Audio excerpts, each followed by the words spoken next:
Okay, guys, I'm going to put this as Spiritual Team, Higher Self, Akashic Record, and how to communicate with all of that, part 2. Because the phone died, and I listened back after it was uploaded, and I didn't want to leave you guys just with dead space on that one. So, to go back, just watch the first part of this.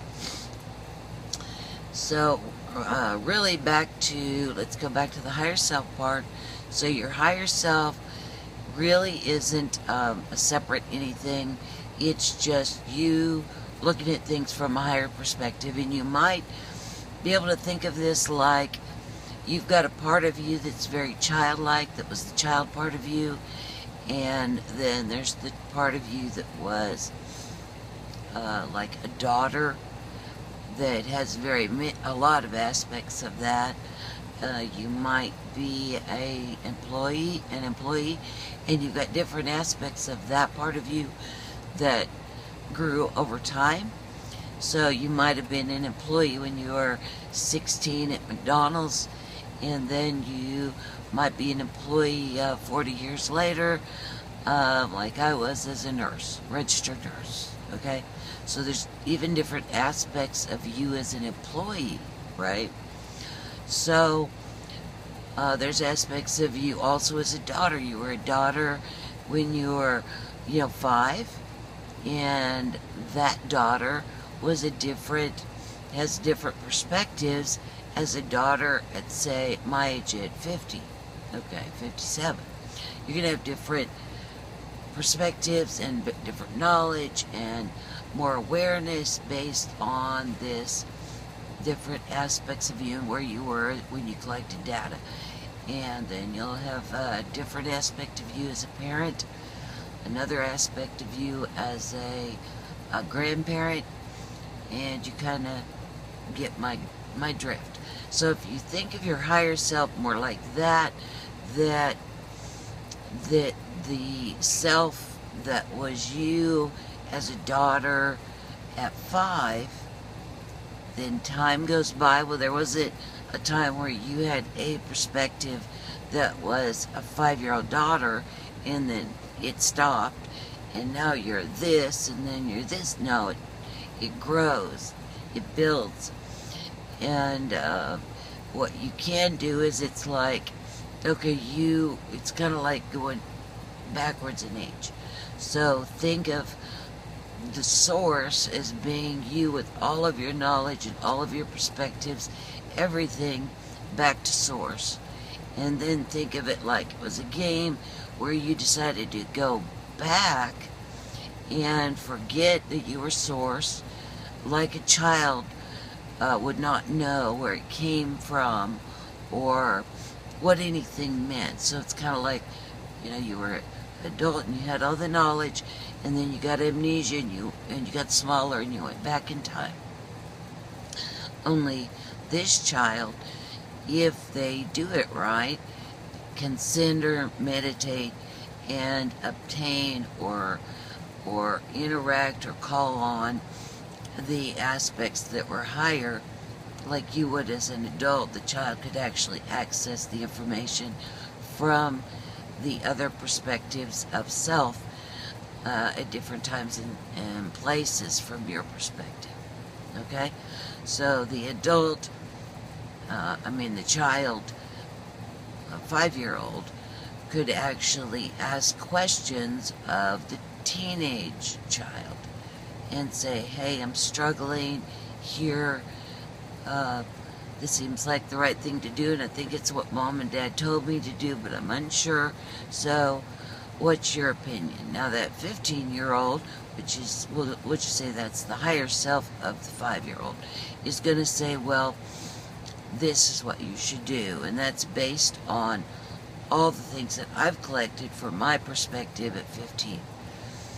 But if you continue to talk, the 5-year-old could talk to, say, the 25-year-old adult child and say, okay, the 25-year-old could say, yeah, well, the 15-year-old is not wrong. The 15-year-old part of self is right from the perspective and the knowledge base, everything that they could see and access.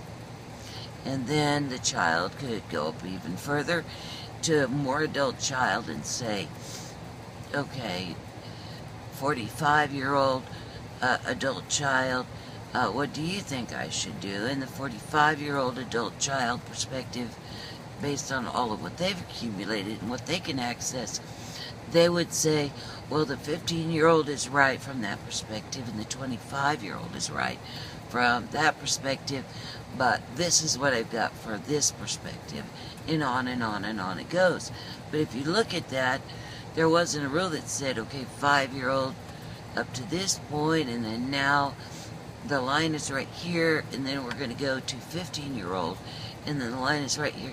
You see, it's this gradual difference of perspective and accruing of knowledge and reawakening, so to speak, if you looked at it from that way.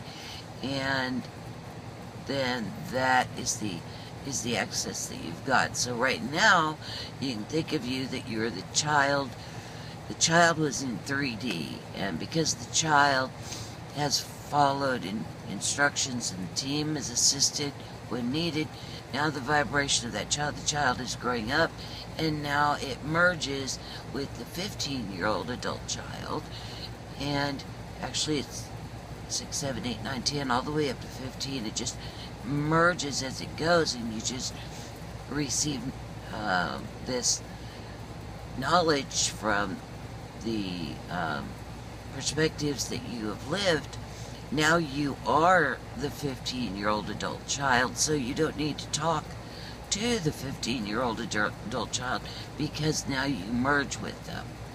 And then you're going to jump and take, you're going to, the 15-year-old child, now you're that, now you're going to start talking to the 25-year-old. Okay, I hope that helps somewhat on the higher self thing. What else do we need to know about the spiritual team? Your spiritual team just changes a lot over time and timelines and perspective, depending upon who or what you believe in and who or what you need at the time. Most of your spiritual team that you're, what I call pub friends from the other side from before you came here, most of the time their deal is to try to help you learn to do it yourself. Okay? That's usually what their plan is. They're trying to help you get to something or someone that will help you remember how you can do it yourself. They're not real big into trying becoming a separate god or gods to you in any way. They want to encourage you, support you, send you love and any kind of hints any way they can to get you to learn to do these things yourself, all the things yourself. Okay? And I think it would pretty much cover the Akashic record from my perspective, and maybe there are others, but that's definitely all the knowing of all that is. And it is really, really, really big, and you can't possibly wrap your mind around it as a human. But what you can do is you can, from a knowing place of knowing that you are a creator God, and pretty much clearing out all of the energetic ties that you have, and you don't have to absolutely get rid of the belief systems that you have, but certainly the belief systems that you keep are going to interfere with the answer that you're going to get from the Akashic record. Because if you ask the Akashic record for an answer and you kind of leave it open and you get it directly into your head, then you're going to get one answer. And then if you ask a question from the Akashic record through the filter of belief systems, then you're going to get a different answer. Okay? Because it all is infinite, everything all over the place, answers are all there. So it will give you an answer from this perspective, or this perspective, or this knowledge belief, or this knowledge belief combined with this knowledge belief, because all of those are experiences and they're all valid. So if you want to know what the big questions are, you need to watch that. And that's really how you'll get different answers from different people from the Akashic Record, is that they're asking questions through a belief system, or they're asking it from a certain perspective that the Akashic Record knows what filtering systems they're going through and what perspective that they want the answer. Sometimes they don't even know. So they might be in a group of people and access the Akashic Record, and you might have one person do that and ask a question, then another person do that and ask a question, and another person do that and ask another question, and they all have different answers. And that's the reason why, is there's the question of what if, and then there's the question of what if I'm here and I believe this, and another one, what if I'm from over here with belief systems that say this, then what is the answer? So that's the reason why things like truth can be kind of iffy when you're inside of this creation, or any creations altogether for that matter. Okay, alright, now since I didn't get to sign off last time, 2 bunches of huge hugs, 2 kisses, and 2 I love you very much. I love you very much. And if you have any comments or questions, just type them below or send me an email. I'm really having fun talking to you guys, and I just want to say I'm grateful and I'm so honored that you've taken the time to listen to what I've got to say. Thank you for your support, and I'll see y'all later. Bye.